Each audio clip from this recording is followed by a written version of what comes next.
within Washington, inside the Beltway, how much would this mean as political capital for President Trump, this recent executive order?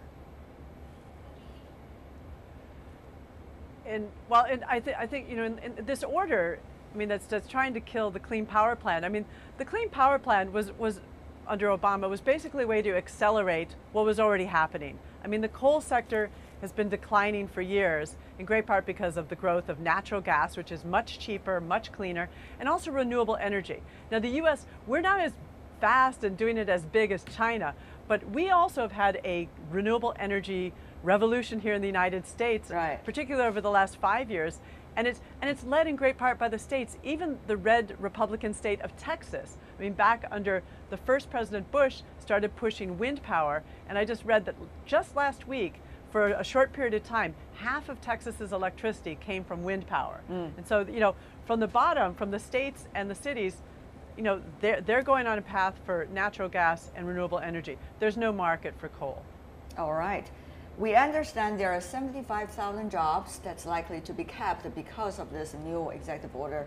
Professor Qi, that's how many there are in the United States, coal miner, the job itself. Right. In the long term, what this might mean for China-U.S. energy cooperation, is there still an issue like this, or actually it's gone, thrown out of the window as a result? Well, actually, I do see great opportunities for U.S. and China to work on the clean energy issues. Right now, when these clean power plants killed, then that actually creates a space for the Chinese companies to come in, particularly on those R&D companies working on the clean energy. And I also think agree with Jennifer. She just said the clean power plant is basically to continue the process that's already happening. Just informed by the market. And in the last year, for instance, without implementation of the clean power plant, already 3% of the carbon emission has been cut in the United States in 1 year alone. So just continuation of that process. So I think the market actually is a major factor here. The 75,000 jobs is not the issue. The issue is really President Trump's commitment, his political commitment made during his campaign. That's right. President Trump has been blaming President Obama for its environmental regulations for the loss of coal jobs. Official data show, as we mentioned earlier, 75,000 of them, according to an Energy Department analysis released in January. Coal mining now accounts as much as that. Well, those in wind, solar, and biofuels now account for more than 650,000 U.S. jobs. So by comparison, one could probably have an idea. But, Ambassador, we're not here to do Trump bashing, because one country can decide on its own policy regarding environmental issues. The question is, where are we going to be as a result of this? Well, I think we should still be optimistic, because this is a ball that is already rolling. We're already in the transformation towards a low-carbon society all over the world, in the US, in Europe, in China, and in all other countries of the world. So, of course, this is a setback, definitely, but I don't think the transformation towards this new society with a lot of opportunities, it can't be stopped. It cannot be stopped.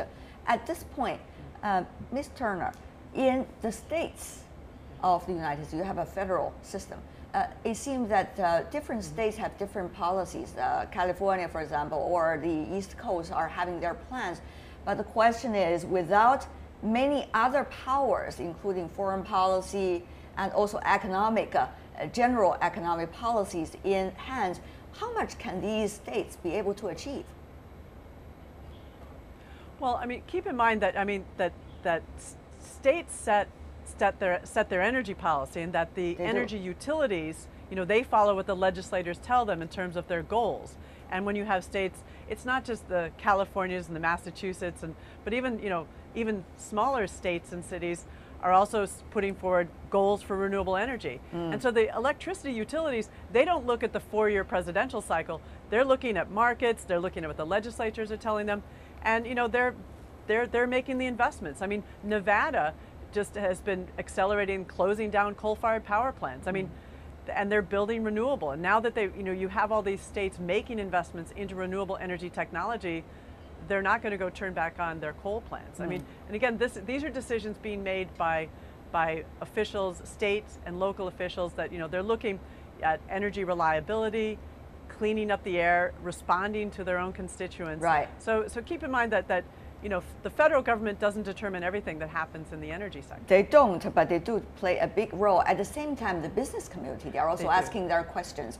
ExxonMobil, for example, where they originally have Mr. Tillerson, now the Secretary of State, as the CEO, has been asking the White House about exactly what they're trying to achieve with this. They are going to lose out the American multinational company, to say the least. Are European companies, as a result, going to have a much upper hand, Madam Ambassador? Well, I think European companies are already working on this. And as I said before... You don't want to hide anything, just we're already working on this. We're already working on it, as are US companies. Of course, I don't think we should see it as some companies being getting an advantage over the others. I think it's about cooperation, it's about innovation, that we see very much in China as well. And by working together and by developing this research and development together, I think that's the way forward. It's interesting that all of you seem to have a reconciliation note as the undertone. But here I want to put another question about the international system, because Paris Accord, after years of hard work, finally there's a document that the seen parties are satisfied. Professor Qi, if the US withdraws, will Paris Accord still be as relevant as it used to be when it was just signed? Well, first of all, that is a hypothetical question. The second it is of all, not. It seems that it's very near. Well, I think it is this. For the U.S., right, the design of the Paris Agreement, it is not legally binding. It is not part of the legislation. So it is enacted by this executive order by President Obama. Here is just another executive order. So it's never been a legislation. So therefore, by not doing what is committed under President Obama, so in effect, U.S. has withdrawn from that. But U.S. does not have to declare a withdrawal from the Paris Agreement. If that happens, in case that happens, I think that will have major blow, and you expect some other parties will follow suit, and that will be basically the end of the Paris Agreement. I think I'm pessimistic on that. However, I don't think U.S. would ever openly declare their withdrawal. Ms. Turner, what is your sense? Is it going to be another Kyoto Protocol in which the U.S. is not going to be part of it and the rest of the world going to laugh at the United States? Or become another obstacle for the international community to move on from here for another even bigger and better ambitious plan? Well, I don't think, I think Paris is what we have, and that I can't imagine that the U.S. would, under the current administration, would want to switch to try to form something else. Keep in mind, we don't really know if there's going to be a formal withdrawal from the Paris Agreement, and we have seen, China and other countries, the Europeans stepping forward saying that, that they remain committed to it, and that the market forces, the business communities are also supporting it. So, it's hard to speculate like what could happen, but I do think that it could have an effect of slowing down some of the commitment on, from other countries. But crystal ball. Crystal ball. Early in January at the World Economic Forum, we also asked Ms. Cristina Figueres, the convener of the Mission 2020 and the former executive secretary of the UNFCCC, about this. She told us of the likely consequences if the U.S. withdraws from the Paris Agreement. Let's listen to what she had to say. If we had a government of the United States that was as supportive as the previous one, we would have even more accelerated change. But I'm also saying that the government of the United States cannot change the direction of the improvement of the global economy for several reasons. A, because there are many other countries there. B, because there are already corporations, states, and cities within the United States that are already on this track. Right. Cristina Figueres, previously with UNFCCC. Madam Ambassador, I want to ask you, you worked with her for a long, long time. 5 years. There we go. But the question is, where is going to be this international framework, the Paris Accord from now on? Do you need to have a leadership role? Is that going to be likely China's or any others who is going to be instrumental in this regard? Everyone is on board, and that is very important to underline. Virtually every country in the world has made commitments under this agreement. Of course, it's important to have leaders, and for important, especially the major economies, to show leadership. And I think this gives the opportunity for China to continue showing leadership and to continue together with Europe to show leadership. And Europe will definitely, we will defend the Paris Agreement, we will implement the Paris Agreement, no doubt about that. But I've seen in these negotiations countries that had never made any such commitment at the international level, they have done so.